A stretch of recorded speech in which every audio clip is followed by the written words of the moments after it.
You ask Tiger to solve. This deals with linear equations with one unknown. The final result is y equals 24/7.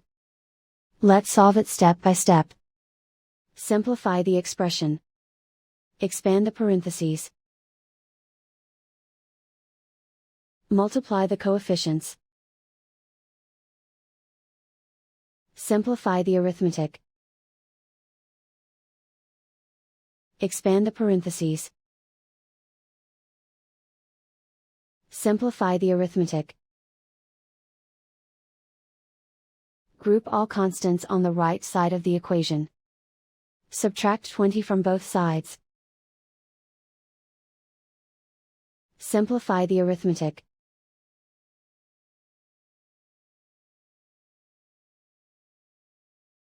Isolate the y. Divide both sides by -7. Cancel out the negatives.